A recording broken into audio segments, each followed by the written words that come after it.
Sheikh chilli और कुएं की चार परियां। मनोरंजक कहानी। एक गांव में एक सुस्त और कामचोर आदमी रहता था। काम धाम तो वह कोई करता न था। हाँ, बातें बनाने में बड़ा माहिर था, इसलिए लोग उसे शेख चिल्ली कहकर पुकारते थे। शेख चिल्ली के घर की हालत इतनी खराब थी कि महीने में 20 दिन चूल्हा नहीं जल पाता था। शेख चिल्ली की बेवकूफ़ी और सुस्ती की सज़ा उसकी बीवी को भी भुगतनी पड़ती और भूखे रहना पड़ता। एक दिन शेख चिल्ली की बीवी को बड़ा गुस्सा आया। वह बहुत बिगड़ी और कहा, अब मैं तुम्हारी कोई भी बात नहीं सुनना चाहती। चाहे जो कुछ करो, लेकिन मुझे तो पैसा चाहिए। जब तक तुम कोई कमाई करके नहीं लाओगे, मैं घर में नहीं घुसने दूंगी। यह कहकर बीवी ने शेख चिल्ली को नौकरी की खोज में जाने को मजबूर कर दिया। साथ में रास्ते के लिए 4 रूखी सूखी रोटियां भी बांध दीं। साग सालन कोई था ही नहीं, देती कहाँ से। इस प्रकार शेख चिल्ली को न चाहते हुए भी नौकरी की खोज में निकलना पड़ा। शेख चिल्ली सबसे पहले अपने गांव के साहूकार के यहाँ गए। सोचा कि शायद साहूकार कोई छोटी मोटी नौकरी दे दे, लेकिन निराश होना पड़ा। साहूकार के कारिंदों ने ड्योढ़ी पर से ही डांट डपट कर भगा दिया। अब शेख चिल्ली के सामने कोई रास्ता नहीं था। फिर भी एक गांव से दूसरे गांव तक दिन भर भटकते रहे। घर लौट नहीं सकते थे, क्योंकि बीवी ने सख्त हिदायत दे रखी थी कि जब तक नौकरी ना मिल जाए, घर में पैर न रखना। दिन भर चलते चलते जब शेख चिल्ली थक कर चूर हो गए, तो सोचा कि कुछ देर सुस्ता लिया जाए। भूख भी जोरों की लगी थी, इसलिए खाना खाने की बात भी उनके मन में थी। तभी कुछ दूर पर एक कुआं दिखाई दिया। शेख चिल्ली को हिम्मत बंधी और उसी की ओर बढ़ चले। कुएं के चबूतरे पर बैठकर शेख चिल्ली ने बीवी की दी हुई रोटियों की पोटली खोली। उसमें 4 रूखी सूखी रोटियां थीं। भूख तो इतनी जोर की लगी थी कि उन चारों से भी पूरी तरह न बुझ पाती। लेकिन समस्या यह भी थी कि अगर चारों रोटियां आज ही खा डालीं तो कल परसों या उससे अगले दिन क्या करूँगा, क्योंकि नौकरी खोजे बिना घर घुसना नामुमकिन था। इसी सोच विचार में शेख चिल्ली बार बार रोटियां गिनते और बार बार रख देते। समझ में नहीं आता कि क्या किया जाए। जब शेख चिल्ली से अपने आप कोई फैसला न हो पाया, तो कुएं के देव की मदद लेनी चाहिए। वह हाथ जोड़कर खड़े हो गए और बोले, हे बाबा, अब तुम ही हमें आगे रास्ता दिखाओ। दिन भर कुछ भी नहीं खाया है। भूख तो इतनी लगी है कि चारों को खा जाने के बाद भी शायद ही मिट पाए। लेकिन अगर चारों को खा लेता हूँ तो आगे क्या करूँगा। मुझे अभी कई दिनों यहीं आसपास भटकना है। इसलिए हे कुआं बाबा, अब तुम ही बताओ कि मैं क्या करूँ। 1 खाऊँ, 2 खाऊँ, 3 खाऊँ, चारों खा जाऊँ। लेकिन कुएं की ओर से कोई जवाब नहीं मिला। वह बोल तो सकता नहीं था, इसलिए कैसे जवाब देता। उस कुएं के अंदर 4 परियां रहती थीं। उन्होंने जब शेख चिल्ली की बात सुनी, तो सोचा कि कोई दानव आया है जो उन्हीं चारों को खाने की बात सोच रहा है। इसलिए तय किया कि चारों को कुएं से बाहर निकलकर उस दानव की विनती करनी चाहिए, ताकि वह उन्हें न खाए। यह सोचकर चारों परियां कुएं से बाहर निकल आईं।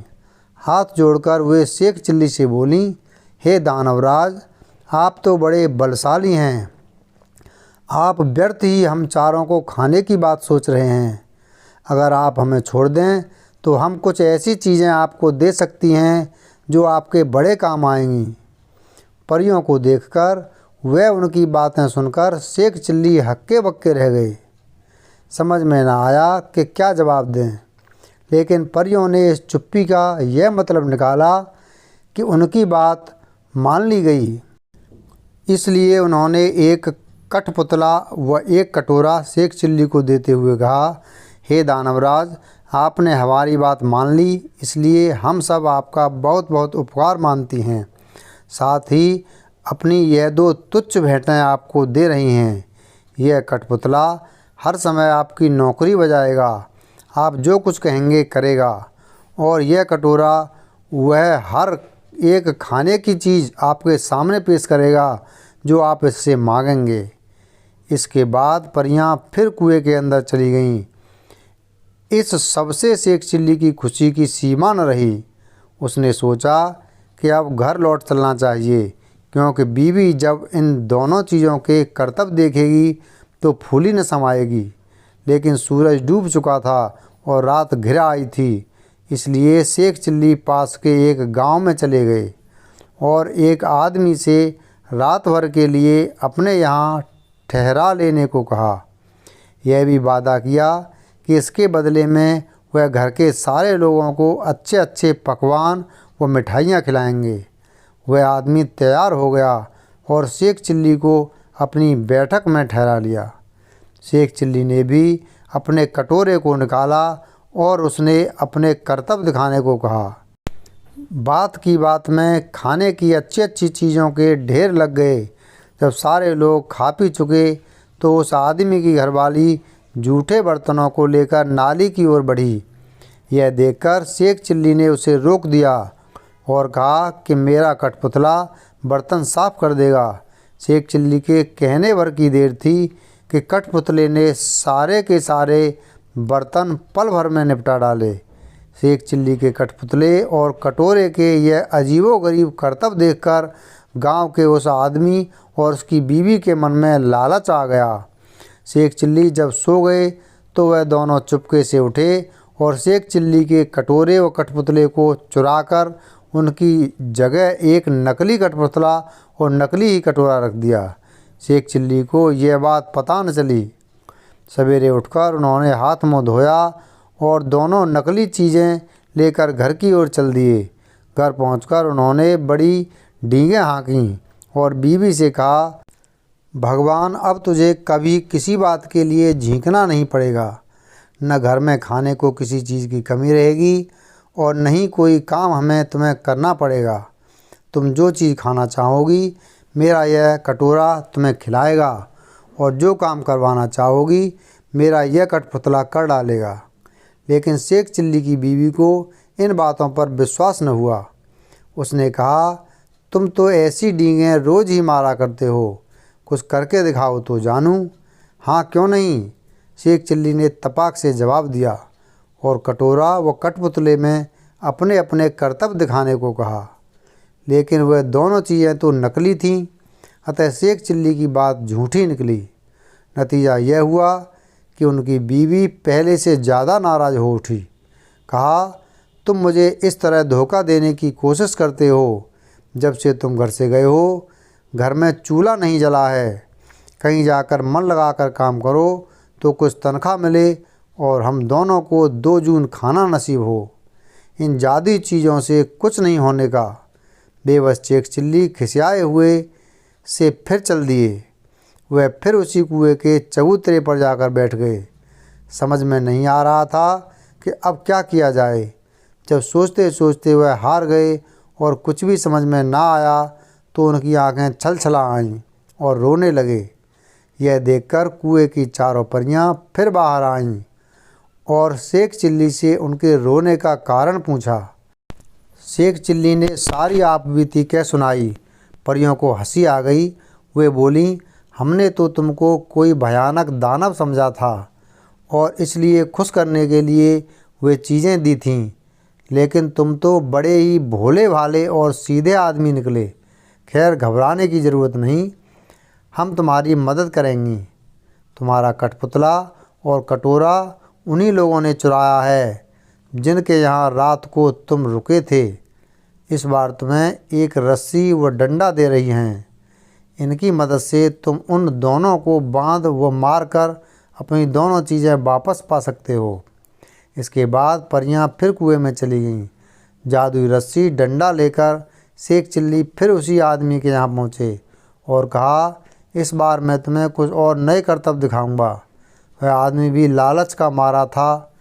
उसने समझा कि इस बार कुछ और जादुई चीज़ें हाथ लगेंगी, इसलिए उसमें खुशी खुशी शेख चिल्ली को अपने यहाँ टिका लिया।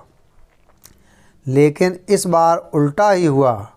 शेख चिल्ली ने जैसे ही हुक्म दिया वैसे ही उस घरवाले व उसकी बीवी को जादुई रस्सी ने कसकर बांध लिया और जादुई डंडा दनादन पिटाई करने लगा। अब तो वे दोनों चीखने चिल्लाने और माफ़ी मांगने लगे। शेख चिल्ली ने कहा, तुम दोनों ने मुझे धोखा दिया है। मैंने तो यह सोचा था कि तुमने मुझे रहने को जगह दी है, इसलिए मैं भी तुम्हारे साथ कोई भला कर दूं।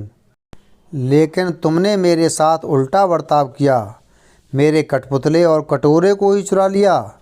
अब जब वे दोनों चीज़ें तुम मुझे वापस कर दोगे तभी मैं अपनी रस्सी व डंडे को रुकने का हुक्म दूंगा। उन दोनों ने झटपट दोनों चुराई हुई चीज़ें शेख चिल्ली को वापस कर दीं। यह देखकर शेख चिल्ली ने भी अपनी रस्सी व डंडे को रुक जाने का हुक्म दे दिया। अब अपनी चारों जादुई चीज़ें लेकर शेख चिल्ली प्रसन्न मन से घर को वापस लौट पड़े। जब बीवी ने फिर देखा कि शेख चिल्ली वापस आ गए हैं तो उसे बड़ा गुस्सा आया। उसे तो कई दिनों से खाने को कुछ मिला नहीं था, इसलिए वह भी झुंझलाई हुई थी। दूर से ही देखकर वह चीखी, कामचोर, तुम फिर लौट आए। खबरदार घर के अंदर पैर न रखना, वरना तुम्हारे लिए बेलन रखा है। यह सुनकर शेख चिल्ली दरवाजे पर ही रुक गए। मन ही मन उन्होंने रस्सी व डंडे को हुक्म दिया कि वे उसे काबू में करें। रस्सी और डंडे ने अपना काम शुरू कर दिया।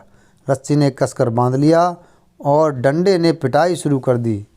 यह जादुई करतब देखकर बीवी ने भी अपने सारे हथियार डाल दिए और कभी वैसा बुरा बर्ताव न करने का वादा किया। तभी उसे भी रस्सी व डंडे से छुटकारा मिला। तब शेख चिल्ली ने अपने कठपुतले और कटोरे को हुक्म देना शुरू कर दिया। बस फिर क्या था, कठपुतला बर्तन भाड़े व जिन जिन चीज़ों की कमी थी झटपट ले आया और कटोरे ने बात की बात में नाना प्रकार के व्यंजन तैयार कर दिए।